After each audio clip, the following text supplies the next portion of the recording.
Hey guys, what's up? Bryant Dunnigan here in the Rock Life Studios in Monticello, Kentucky for a new venture this week. This is Out the Top Overdrive, and we talked a little bit. If you watch our other show or listen to the other show, I talked a little bit about it a couple weeks ago, or maybe last week, about wanting to do a new show that focused more on bouncers and less on just like the overall. Me and Dan, when we do our show, we're UTV guys, so we spend a lot of time talking about the UTVs. We're more in depth in that, and we know more of that than we do the big bouncers. But I really felt like we were missing some stuff with the big rock bouncers, and that's really, that is the draw of the weekend. UTVs are not going to sustain by themselves. We are the support series for the rock bouncers. So I really wanted to get somebody in here that could talk about that. After today, this is his show. Um, you're not gonna. This is not a me show. You're gonna see him talking about the things he wants to talk about to the people he wants to talk to. We're just trying to help facilitate that for him. So, guys, I'm going to bring on your host of the new Out the Top Overdrive show. That's a working title, by the way. We're open to all suggestions. So here he is. Let's bring on our host, Nick Reich. What's up, Hey, buddy? how we doing? How we doing? How we Man, doing, everybody? dude, I'm excited for this. Um, I've been wanting to do this for a year now or more. There wasn't anybody that I just felt that it was right to do it with. And the more and more, you know, people seen your um, social media pick up, the videos you do. And when I started talking to people, I was like, man, I really want to do a show. Everybody was like, well, Nick, you got to get Nick. Like there's not been any other suggestions. Like everybody was like, get Nick. So here we are. And Oh wow. today, I guess as an intro to the show, I just kind of I want the people to learn about Nick, um, about where you come from, what you do. Um, you know, the big story around you really is the travel. You are probably the farthest away from the center of rock bouncing, and you're over here on the East Coast with us, every week. Just different stuff, man. And I'll let you um, tell everybody what you want to tell them. But so Sure. let's just get started. Where are you from? It'd be the northern end of Wisconsin, not too far from Green Bay. I'm about 2 hours from Green Bay, and I'd be 1 hour east of Eau Claire. So the closest big cities to me are Eau Claire and Wausau. Those would be our two big cities. Wausau is on the east side, Eau Claire is on the west side, and I'm kind of right there in the middle between them. Jeez. So to let everybody know, like the series is centered really around the Memphis area. That's where Clyde's from. That's where the National Rock Racing headquarters is. So it's kind of centered around there. But we do a lot of Kentucky, Tennessee, Alabama. What's your typical drive time to a race? My normal drive time is 12 hours. That that is what I'd say 80% of them are 12 hours. There's two of them that are like Hawk Pride. Hawk Pride is a long ways for some reason. That's always like 16, because 18. But Hawk Pride and I think West Virginia is a long ways. I don't remember because we've only went there once or twice. But Yeah, this will be our but third year, I think. yeah, third year, maybe for you guys, but for me, I think I've only went there once. Yes, But it's that a is right. it's a ways. It's a ways. The 12 hours isn't that bad. It it really does not bother me. I mean, it must be a lot bigger deal to a lot of people, but in my life and for me, it doesn't bother me that much. I have a pretty hectic schedule and do an awful lot, and getting in that truck is like that's already the start of vacation. Like just to get in there, and I know that I can't be running around, and I know I can't take a million phone calls, and I'm kind of pulling away from my work my my normal day job when I'm in that truck. So it's the beginning of like, oh, the relief comes off. Well, you mentioned it. What is the day job? What does Nick do when Nick's not rock bouncing? So I own a concrete company. I started it about 7 years ago, and it's a very successful. We do everything from decorative concrete to building houses. We do all the unique things and the things that nobody else wants to do. So, like, I'm sure you're aware of lots of people that do concrete. The industry as a whole, most people are standard around either flat work or walls, and Mm-hmm. 90% of it is the same stuff. We try and do everything but what everybody else does. So we get a lot of really unique, really crazy work that people don't want to do, work that a lot of other concrete companies hire us to do, very unique and hard work. And we get a ton of opportunities because of that. The specialty market in anything, if you can get into that stuff that nobody wants to touch, that's where the money's at in anything, and especially concrete. Yeah, we're tremendously lucky and thankful for what we have going on there because we get to be involved in some of the coolest projects. Stuff that they just bring in and do you think you can figure this out? And we always figure it out. What's So the coolest thing you built? the coolest thing I've done, or for me, is there's a junkyard, a very successful and very large junkyard called Rocky Top, and it's about 15 miles from us. This place is, oh, I don't know, it's probably the whole size of the whole buildings and everything is probably 3 acres. And that gentleman, the owner, came to me and said, I want to add on this building, this loading dock, and it was like a 12-foot elevation change. And I said, okay, let me see your plans. He says, I got no plans. I just this is what I want.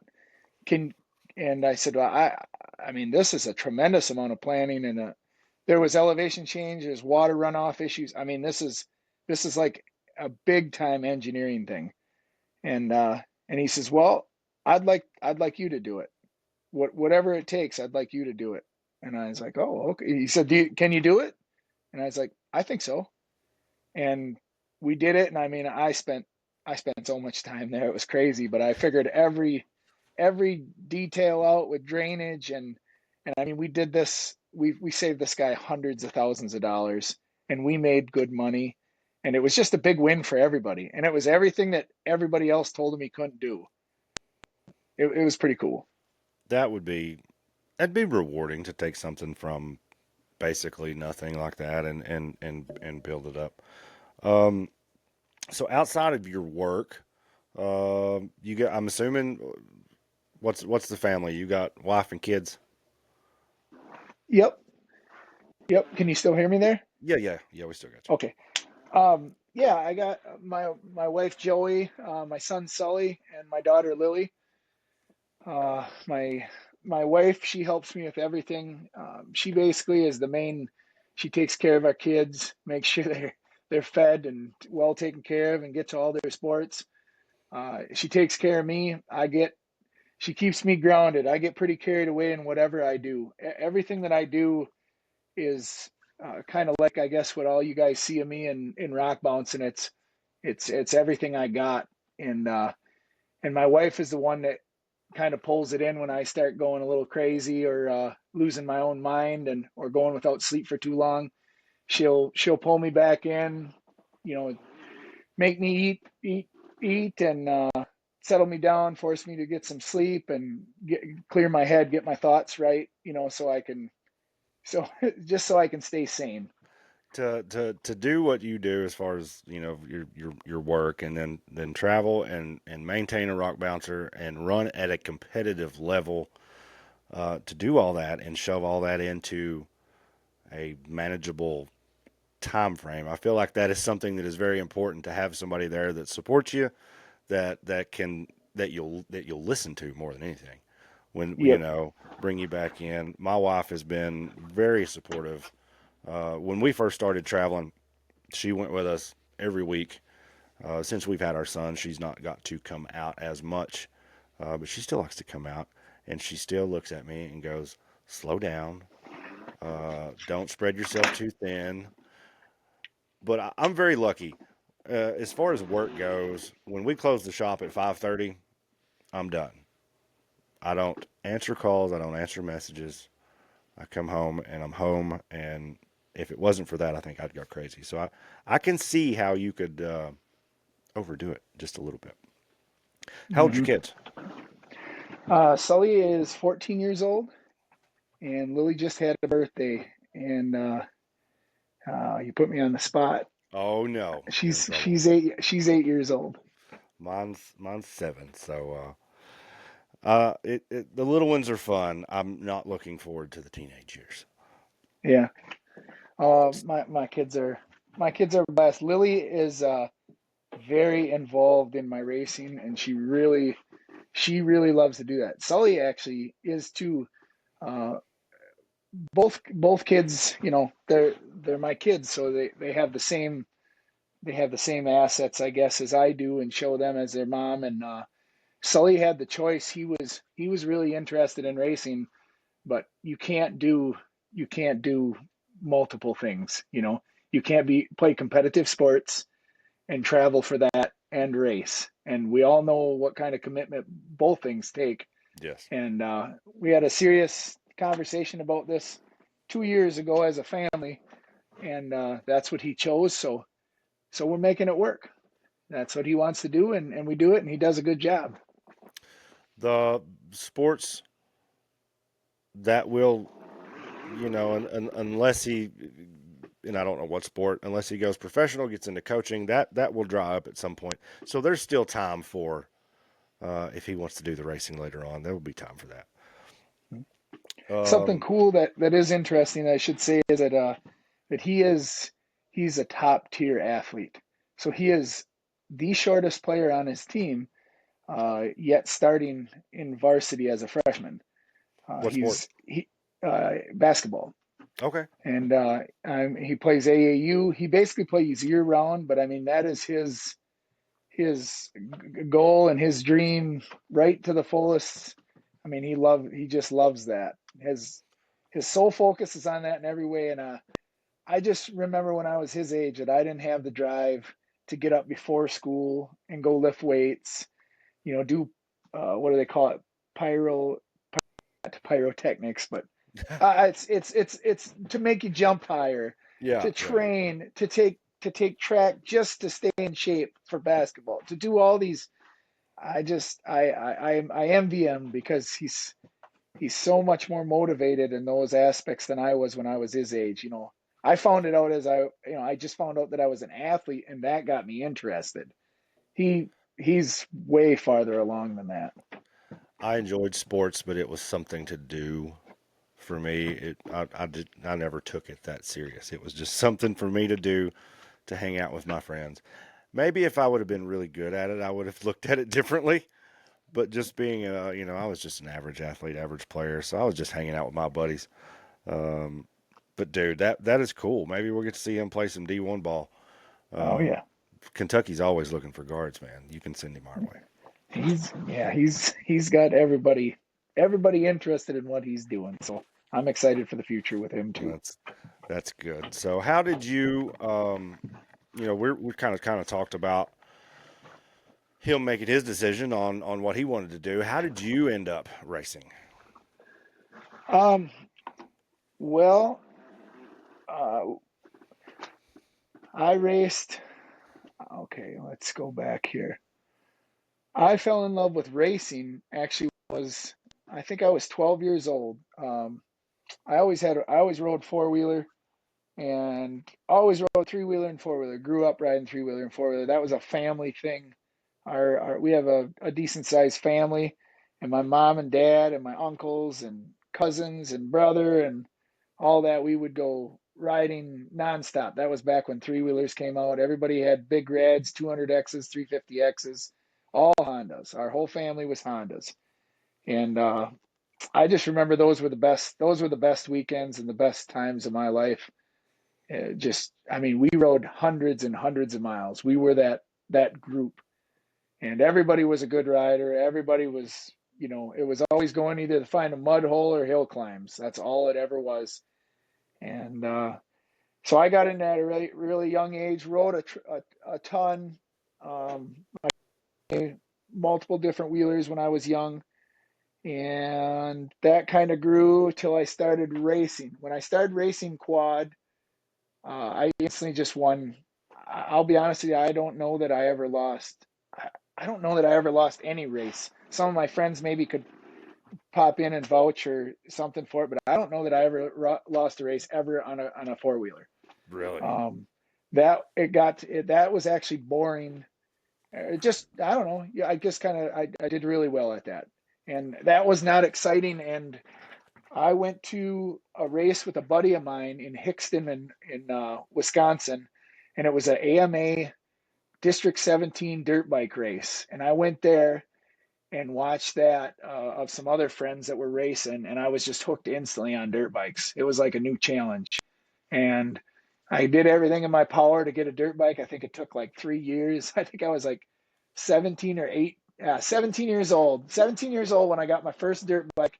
I had to work 3 summers in a row, and I got my first dirt bike and instantly went. I bought a CR250, a 99 CR250, brand new, and went to race that thing. Didn't know anything what I was doing. It is completely different than quad riding. I got hurt instantly, and I kind of fell in love with that. Moral of the story: jump ahead. I was into that full bore and did it as much as I could. And I could only afford to do it like 6, 7 times a year. And we all know the series with those are many, many Mm. races. But I did it as much. A couple buddies got involved. That made it more fun, more feasible because we'd pack 3, 4 bikes in a truck, in a standard cab pickup and drive all over doing it. I just worked it and did. That was my thing. I love it.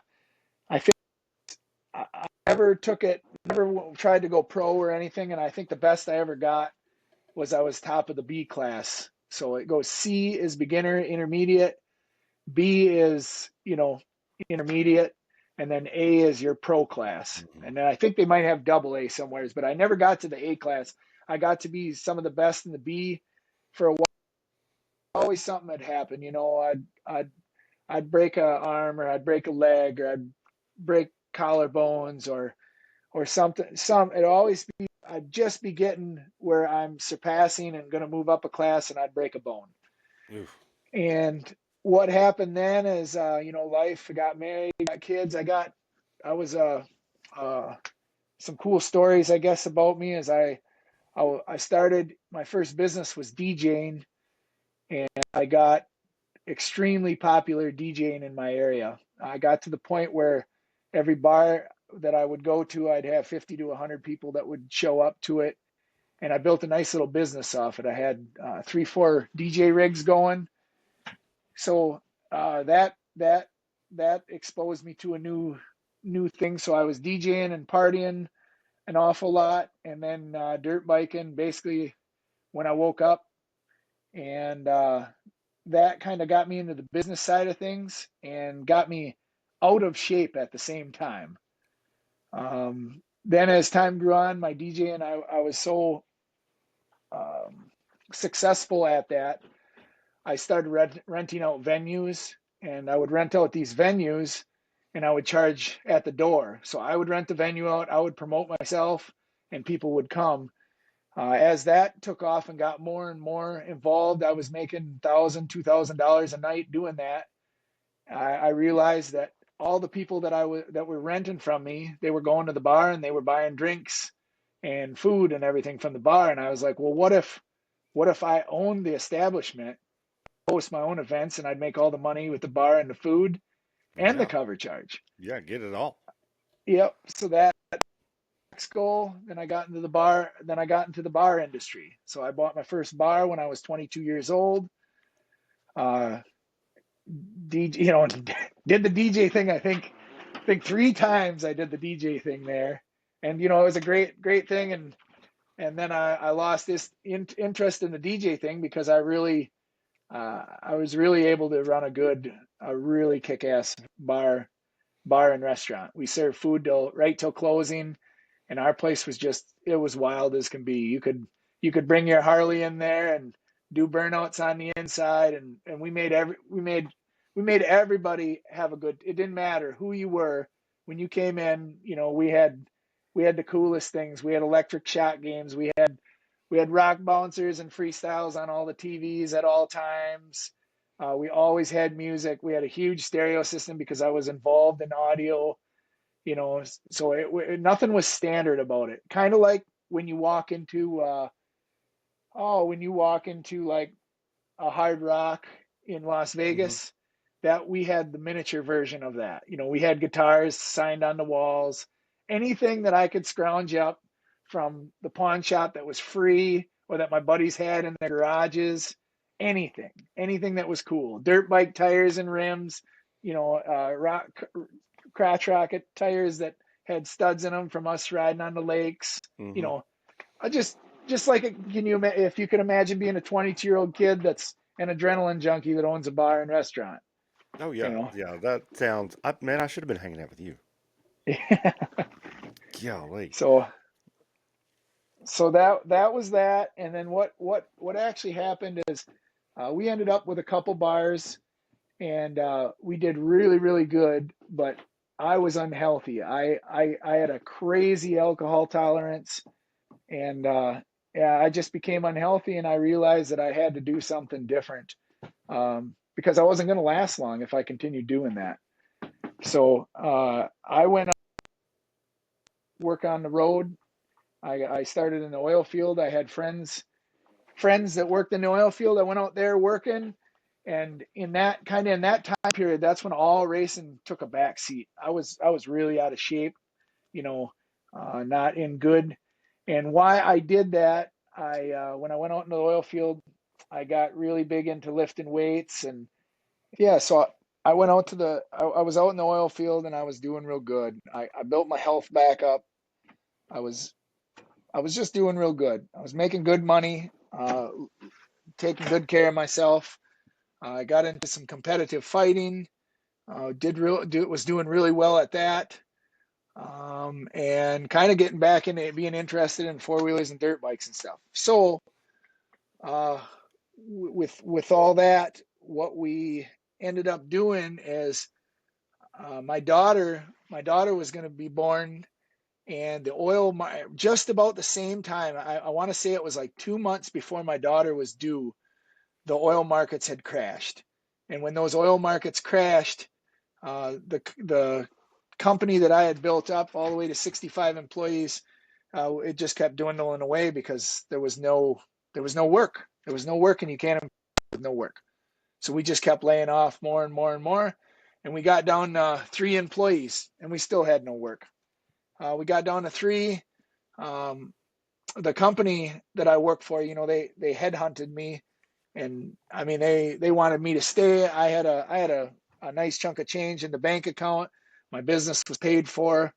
My wife, we had reconditioned our bar that my wife was running. Just things were really in a good, kind of the best spot you could be in, and I didn't want to be out there anymore. I was in good shape and everything, and my daughter was about to be born, so I went home. I put in my notice and went home. No, how it was is my daughter was born. I was home in the hospital when my daughter was born, and I got to sit in that hospital and think about what I wanted to do and how I wanted to do it moving on. And I thought, well, this is a perfect opportunity. The oil field's dead. I'm in a good position. I don't need to go back there. And I put my notice in, and I went back, and realized right away that I had no interest in getting back into the behind the bar doing that. That was a tough road for me, just because I had such a tolerance, and I could have such I don't know when to stop. And anyway, so I wanted to get back into riding. Well, one thing that anybody involved in racing and riding is aware of is that your brain never realizes that your body can't do what your brain thinks it can. And what happened is I think I had two dirt bikes at the time. And my son, I think he was turning like 5, and he could already ride. He was riding Strider, and he was already riding. We had him on a 50. He was getting, I mean, he rode every day. So we took him to his first track, and he was riding around. And of course, I took my dirt bike and went out there, and I made 3/4 of a lap at 9 a.m. and broke my leg. and and I was like, we stayed there. I stayed there all day because my son was having the time of his life. And when he got done, it was the end of the day. Then we drove to the hospital. They cut my boot off and wrapped my leg up, put it in a cast.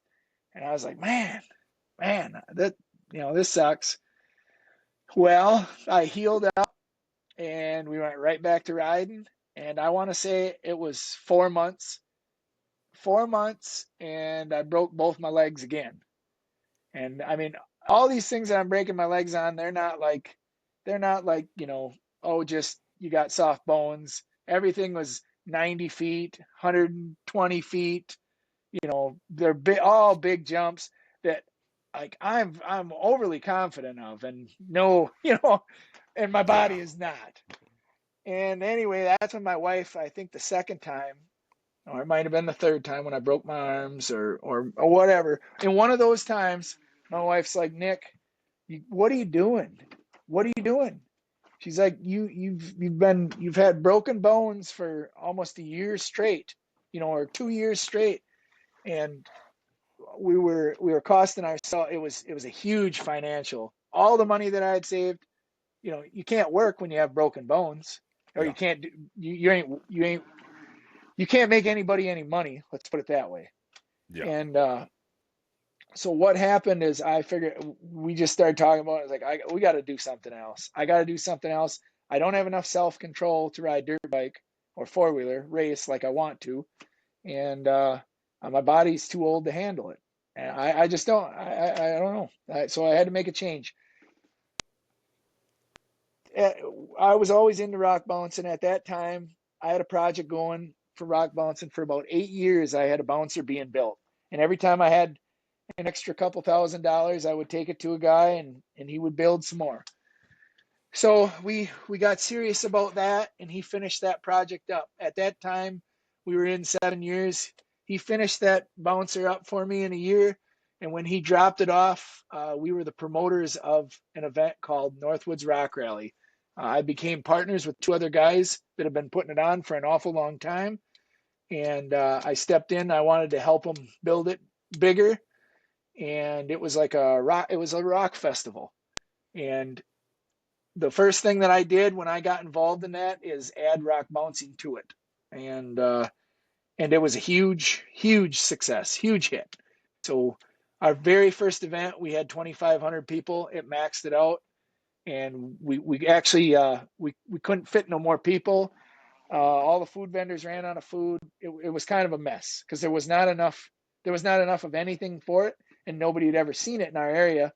So the people came in and they wouldn't leave. We had to quit taking money.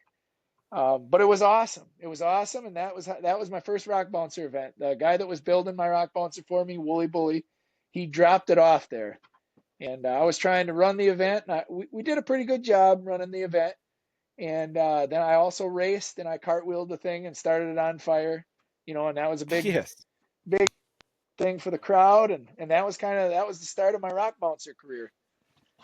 So Uh, that was how many years ago? oh man, that was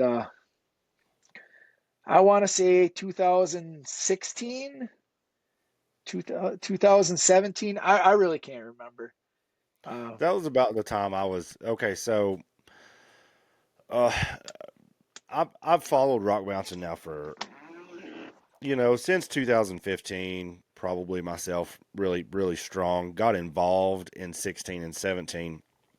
That's when we really dove in, and so this is, I guess, my next kind of where I was going was I've heard your name for a long time, but never really I don't know. I followed what was the SRRS, now the National Rock Racing Association. I've been involved in that series specifically, so I didn't really get to see you run or get very familiar with you at all until you came to run that. But I have seen your name for a long time, and other people would mention you to me, and I was like, I don't know who that is.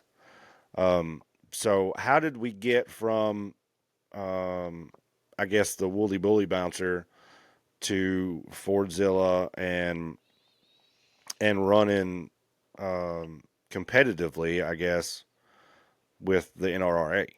Sure. So Fordzilla, like I said, that was an 8 years that took from start, from the day that I dropped our old truck off there to the day that it was finished. It was almost exactly 8 years, and then I raced that. That would have been the Woolly Bully buggy. Yes, sir. Yeah. And then the first race I raced, and I was hooked. And there's a lot to all this. I'm trying to Oh summarize it yeah, the yeah, best, but I was a big fan of Rock Bounce, and I watched it on YouTube all the time. Mad Ram, Busted Knuckle. Those guys are, that is completely where I came from, is because of those guys. I Um, think 90% of the people still involved in the sport can blame Matt Myrick and Cole Shirley on all of these thousands of dollars we've all spent. yes, It's sir. their fault. Yes, sir. So anyway, with that, it basically everything in rock bouncing revolves around financials. That's my opinion. Others can say it the other way, but that's how it was for me, and I did the best I could throughout the years. So I hosted that event, and all my focuses ever was finances, trying to get to a better point in my life. So I had bar businesses. I was involved with that festival. I had all sorts of these businesses, and nothing really ever made any money. Never really did very good. Never, just enough to afford to live an average lifestyle. And what happened was, when I came back out of the oil field and I realized that I didn't want to be involved in running the bar business, and my wife she really kicked ass at it. Um, I realized, that I needed to do something else. And when I quit breaking bones, a buddy of mine, he did concrete. He did concrete, and that's all he's ever done. And he was my best friend. He was my racing buddy, and he was always in good shape. And he never see. I always enjoyed lifting weights. He wouldn't touch a weight with a 10-foot pole, but he was always ripped. And he said, "Man, he says, we're always looking for guys if you want to do concrete." He said, "You won't have to work out so hard." And I was like, "Oh yeah, cool, cool, I'll do that. Yeah, yeah, sounds good." So I just went to work with him one day. Went with work from him, and holy moly, that was the that was the decision that changed my whole life. So I went to work with him at this company that he'd worked for his whole life, and we started working together, and talk about a beat down. Holy moly. I would come home, and we'd have to wrap my wrists with frozen bags of peas and all that. And it took about 1 year for my body to get in shape with that. And when that happened, that's when I started being able to. Also started figuring it out. Started being able to do jobs on the side on my own. And in our area, there's such a need for concrete people, um, that you could work as much as you wanted. And I just started working every weekend, and my income just doubled. It just I was able to make just as much on a Saturday and Sunday as I was working a full week. And I just started doing it all the time, and I really did fall in love with it. I really do. I love my job. I really enjoy doing it. I believe I'm very good at it, and I can see an awful lot what others lack, and that makes me stand out. So I got into doing that so hardcore that after 3 years, the third year of doing it, I made more money on the weekend than I did at my full-time job. And I was a boss for the company at that time. I'd worked my way up and had my own crew and all that stuff. And I was like, why am I doing this for somebody else when I can do it for myself? And Yep. I remember my phone just ringing. My phone would ring. I'd get 20 calls a day. And that's when the decision was made. So I made the decision to go on my own. I did that. And literally that year, I was able to start racing the full Outlaw series. Before we had dabbled, we'd go to one or two races a year because that was a big. I mean, it's $1,000 in Yeah. Yeah. diesel fuel to drive down Yeah. there. To go anywhere. Yeah, and when I started my own business, I had freedom. Like I could take days off. I could schedule my jobs around it. I made more money, and that's how everything got started right there. So as my company grew and my success grew doing that, I was able to just start racing more and more. We started with the Outlaw. Outlaw was very feasible. They only had 5 races a year. We went down there, and I mean, you, they just greeted you with open arms. It was just don't know these guys. Oh, come on in. Uh, we're happy to have you. And it was just very, very welcoming. Mm. Did that, and we all know Outlaw became point one and split, and we like people on both sides of that. So what we did is then we didn't race full series. We raced a couple races here, a couple races there.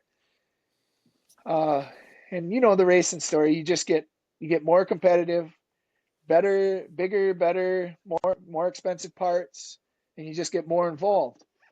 And there became a point. So I seen Fordzilla for my first time at an outlaw race.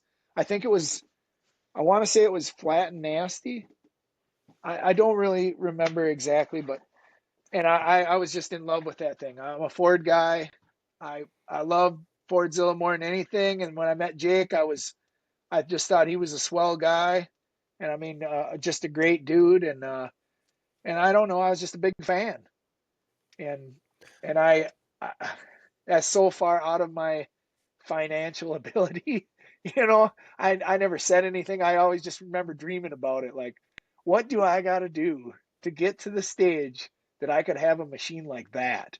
You know, and oh, a couple of years went by, and I had got a the biggest opportunity in my life on a job in Arizona. Uh, in Arizona, there is a town called Arizona City. And somehow, the way the world works is I got the opportunity to do literally all the concrete from one end of the city to the other, right down the main section.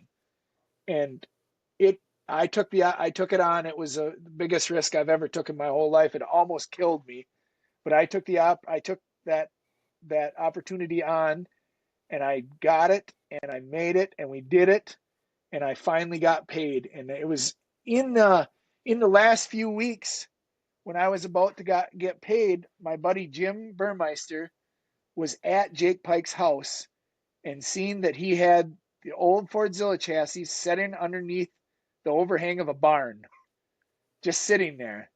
And he texts me and he's like, Nick, Jake, Jake has that Fordzilla chassis sitting here. And I just said, ask him what he wants. Whatever he wants, I'll buy Oh it. man. And, and I remember Jim calling me and he's like, I, I don't think he'll sell it to you. And I'm like, well, why? Why not? And I was thinking that, like this thing, he wanted like $30,000 for this chassis or some, I didn't know anything. I was just Yeah. thinking some crazy reason. And it was none of that. It was because it was too big of a pile of crap. And he didn't want anybody to have anything that had his It name it on it. It was a big pile of crap. it had definitely been rode hard at that point in time. So, Yes. moral of the story, I guess, forward here, I had talked to him and talked him into. I'm like, man, I gotta have it. All I'm gonna do is I'm gonna take that chassis. I'm gonna take everything off of Woolly Bully, and I'm gonna put it on that. And no matter how bad that thing is, it still 4 times better than what I got now. And he said, okay, okay, okay. So he made me the world's best deal. A, it was a couple $1,000. I don't even remember what it was, but it wasn't much. And then after we made the deal, I still didn't have any money at this time. I was actually on the verge of losing everything in my whole life, because when you do these massive commercial projects, you don't ever get paid on whatever timeline you're supposed to get paid. And I had borrowed and done everything possible in my whole world to get as much money as I could just to make payroll with these guys on this massive project. And I was at the limit. I was tapped out. But what happened was I magically got paid. I magically got paid. Jake called me, I think the same day, not knowing that I had got paid, said, listen, I don't want to, this is what I want to do. I want to recondition this chassis, and I'll take Woolly Bully and I'll put it together for you. I'll strip it down. I'll put everything on here, make sure everything fits. And I just got to do it that way, Nick. That's the only way I can do it. And I said, okay. And all I'm thinking the whole time is, he's selling me. He's trying to sell me this. And at the end, I Up, say, up, upselling. yeah. And that's the whole time I was thinking he was upselling me this. And he goes, and he says, and I know you got no money, and I'm not looking for you to pay me to do this. I just do this and have my name be associated with it, and it get all messed up or not work correctly. And he says, so I'm just going to do this, and we'll stick with our same deal. And I was like, oh, Okay. okay. And I don't know him very well, and we kind of left it at that. And we just left it at that. Little time goes by. Jake's digging into it, and I mean, I don't know how good you know him, but that guy's a saint, man. I mean, if he believes in you and likes you, I mean, he'll do everything. He'll do more than what anybody. That's what he did for me. And after a while, it became real apparent that I was like, you can't do all this stuff. I had got paid. I got my life back in order, and I was like, you just can't do all this stuff and give it away or do it just because you might look bad if I did it. Mm. So we worked some more money things out there, and we started a real good relationship. So that's how I acquired it. Now, the most important part of the story is the next part. At that time, I had reached out to a gentleman named. Actually, I shouldn't say his name. I reached out to a gentleman that put up a parts list that was like the dream parts list. It was spider tracked axles, SCS case, Conan Monster Glide, uh, tube works, cross tie diffs. Oh man, all knuckles. I mean, all the best, literally the best parts that money can buy. There is no better parts in the world at that time that money could buy. And this guy was going through a divorce. Was going through this divorce, and he was selling off all of his stuff, his Project Ultra 4 car that he was going to build, that was going to be a 12 or 1500 horsepower car. All these dreams were coming to an end. So he put this stuff up for sale. I had called on this stuff, and when he gave me the price, I realized right away that this was way out of the range of anything that I could afford. And I just left it at that, politely. Hey, I appreciate it, but I'm over my head here. That was it. That was that. Months go by, and the same gentleman called me back. He called me one day, and to put this in time frame, because I'm messing all my time frames up here. This was before I had gotten. This was at the lowest point of my Arizona job, and I had really no money available. I only had my personal money and the money that I could pull out of my bar business. And he called and he said, Nick, are you interested in this stuff? And I said, no, I'm not. I'm not. And he says, well, what would make you interested? And I said, we're so far. I said, I'm so far under I can't afford that, and I'm so far on a different page, I could never afford your parts. And he says, well, what can you afford? And I said, well, and I said, I'm just nowhere near that. You know, what he was asking was over $50,000 for these parts, Yeah. just to be clear. And Yeah. what I had available at the entire time was just a hair over $10,000. Yeah. And so anyway, he kept digging, and he says, well, what do you got? What are you willing to offer? And I said, it's not what I'm willing to offer. I only have this amount, X amount. And I told him right down to the penny. And he says, I'll take that. And I was like, whoa, what's the deal? And he told me that he's going through a divorce and he has to sell this stuff because if he doesn't after this date, he doesn't, everything becomes two people's Yes. property. And I basically had, I think it was 2 days to pay him, and the deal would be done. And it was that basically every penny that I had. And Man. man, I got off the phone and I was like, I don't know how I can make it work. And I was already stressed to the bejesus with my job, but I'm like, I just can't let this opportunity slip by. So I did it. And I prayed to God that He wasn't going to rip me off or take advantage of me. I just prayed to God that everything was going to work out. Yeah. And it was like, I think it was like 2 weeks later, I got paid for my Arizona. So all that stress went away. And he sent me everything. He held up to his word. I mean, just all the stars aligned. So I literally got, I mean, I don't know if you've ever seen the axles on my machine, Hmm. but they're over $40,000 a piece to build them identical axles. Yeah. That's if you go through the parts list and you order all that stuff, that's what those things are, just crazy amount of money. And I got all that stuff. I had it shipped right to Jake Pike's house, and that was the beginning of the build of Fordzilla. And then it got crazy Man. from there because my whole life Man. changed. I came in the money that I never had before because of that massive project that I was involved in. I got a good deal on that stuff, which I would have never been able to buy that stuff. I want to be clear. I would have never bought that stuff even after I came in the money. You know what I mean? That's so far out of the realm of what I could ever afford or invest into the sport. So Yeah. that there was how I got this involved. And then after that it got crazy.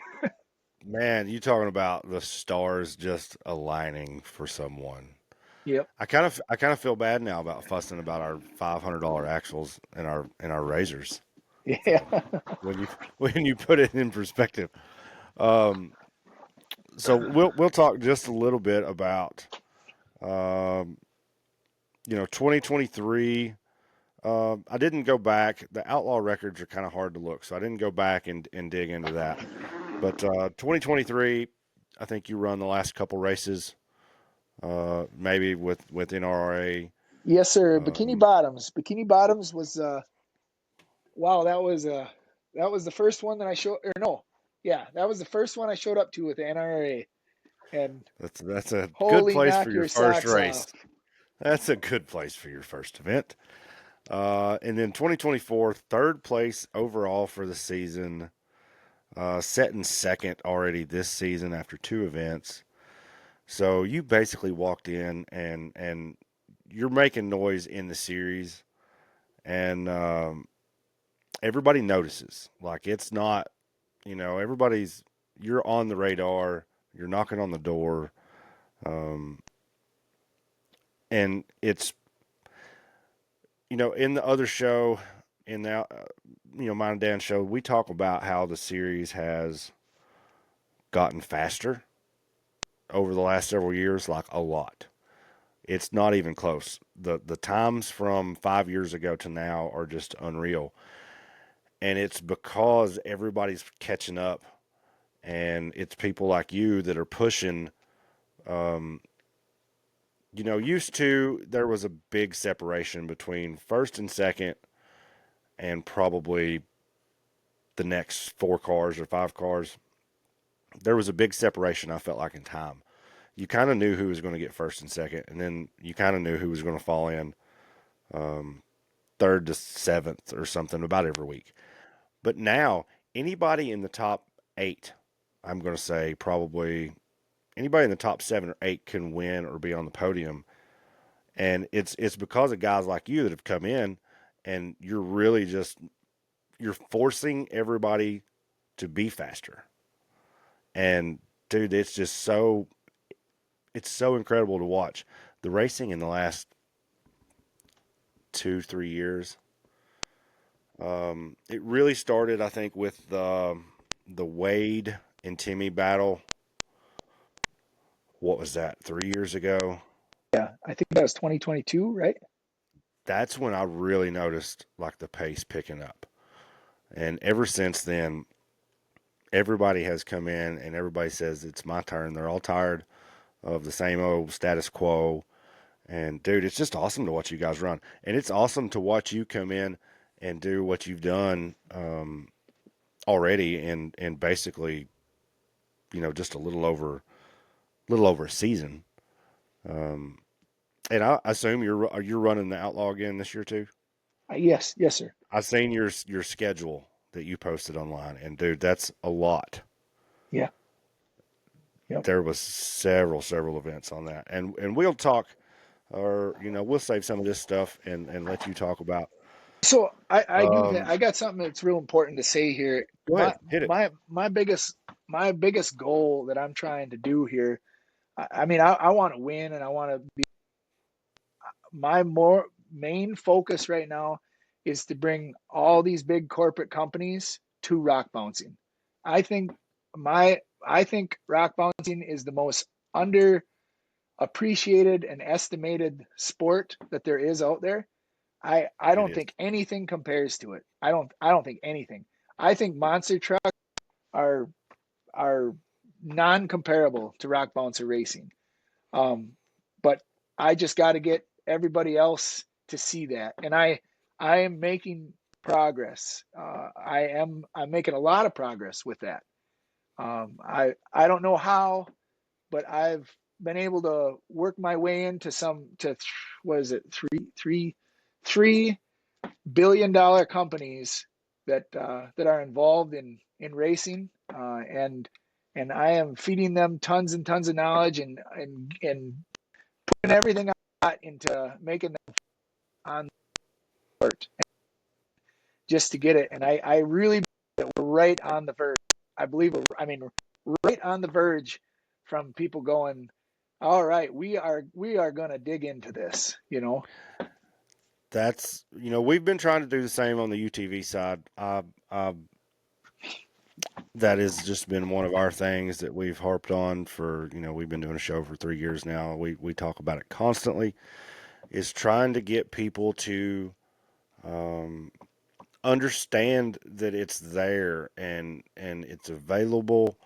You just have to. I mean, you have to play the game. You have to do it right, and you have to show up to these events and be professional. And you know, there was and I'm not going to go down this rabbit hole, but there was all things UTV. Dustin Robbins, a competitor of Rock Life, but a friend of mine. We do business together.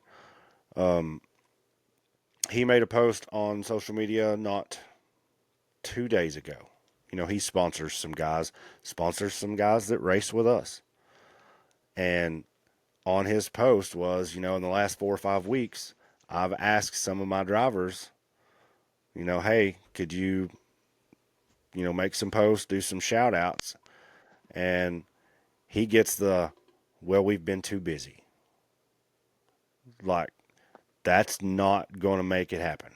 Things like that are not going to make it happen. If you're lucky enough to get a company to look at you or to come on board with you, you've got to work.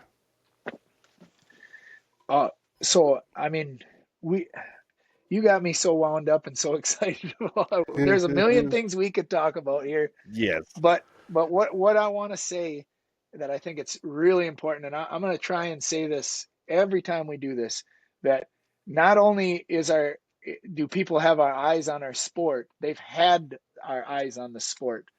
Um, they are just like everybody else. They do not. everybody has this mindset that they'll come to you, that somebody's going to walk up and write them out a check or walk up and know who they are. Nobody knows who anybody is. You have to reach out to them.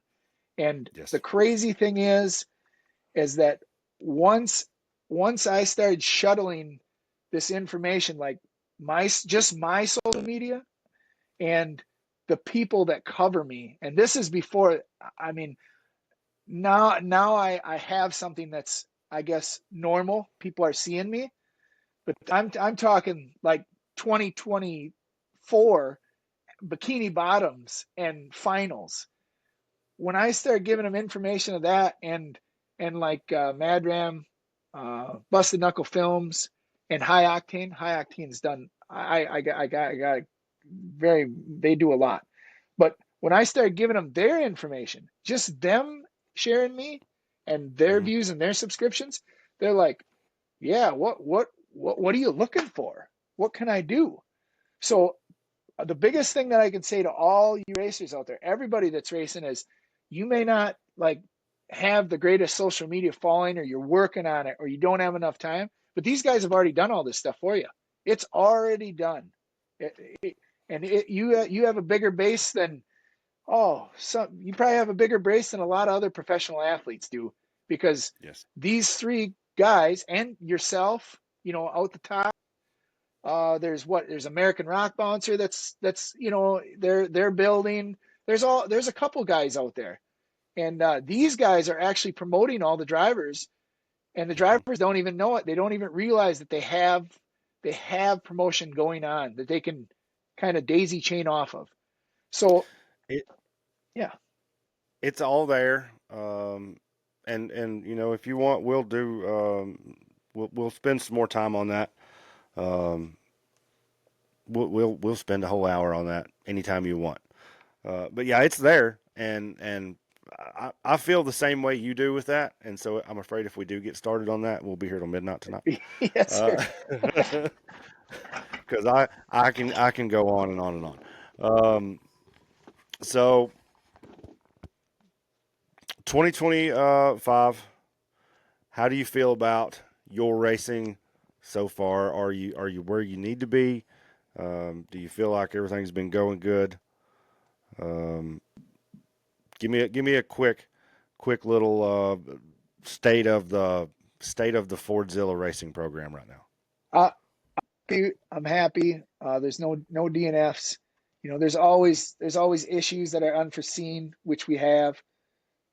I made way more changes to the car than I wanted to. I promised myself I was only going to make 3 changes to the car, and I think we ended up with like 40 changes to the car. So I dug my own hole, and now I got to dig myself up and out of it. Tuning the car, we don't have. I shouldn't say. I'm not making excuses. It's a lot harder for me to tune a car in northern Wisconsin than it is in the southern states where it's warm. Yeah. I don't put in the work to do it because I feel it's very inefficient. So I've been tuning the car when I come to the race, the car there, and getting it. I've been making small adjustments that I know are in the benefit of the program, and that's it. I've not been stressing myself out doing it till midnight. I'm doing that, and I'm trying to drive conservative. I'm not. I have no focus at all. I really could care less what everybody else is doing. That that like zero. I don't look at. I really don't care at all. So I'm just trying to drive at a comfortable pace, not crash, and take myself out and finish both courses no matter what as I tune the car. I'm about 50% tuned in with my car, and my biggest changes are actually I'm going to start tomorrow. Are my biggest changes because this is probably my last week that I'm able to work on the car during the day before our concrete season gets rolling. So my biggest changes are there. I'm hoping to have to be up at that probably 70% by Hot Springs with the car Mhm. tuning, and basically I'm just talking about we changed tires, we put a bigger motor in, gearing, suspension, and I'm working directly with ORI, the owners and the engineers and everybody at ORI, and we're making such progress that I can't even keep up. There's these things are going to blow everybody away when just a couple more changes, and I mean, it's just mind blowing. But anyway, so I'm really excited, confident, and so far I haven't been let down with a DNF or something that I caused, and that's what we're working through. So yeah, things are going good. I think we're right on track. We're actually ahead of schedule. We're doing good. We're second in the points in on the second race. I mean, just got to keep rolling. I'm good. It's going to be a good year. We look forward to watching you. Everybody's rooting for you. Boys, we'll end it there for today. We'll be back maybe next week, maybe the week after that. We don't know. We'll let you know when we know, guys. We appreciate everybody for listening to the very first episode of Overdrive with Nick Reich. This will be available on YouTube, and we will have it out on, it'll hit YouTube first, and then we'll probably be out everywhere you get your audio podcast from now on. So it'll be coming on Spotify, Apple Podcast, Amazon, Google, all those places. We'll get all this out. Guys, make sure to hit Nick up with all his social medias. Is it what is your Facebook? Is it just Fordzilla Buggy now? So we got Fordzilla Buggy. That's one. Behind Bars Racing, that's another. And then we got myself, Nick Reich, all on Facebook. We also have the Fordzilla Buggy on YouTube, TikTok, everything, Instagram. So we're working hard to try and manage them all. We'll get as many of those linked as we can in the description. I'll have to do some digging and get all them out, but those will all be in the description. So hit all those up, and if you've not, guys, please make sure and subscribe to the Out the Top. That way you get notifications when we do upload these new shows, especially. So we appreciate everybody for listening, guys. Thanks once again, Nick. It's going to be an exciting year. I look forward to many more of these little episodes. You let me know when you're ready to shoot another one, buddy. You bet. Let's go tomorrow night. Oh, hey, I'm ready. All right. Sounds good. All right. Thank you, guys. All right. Bye-bye.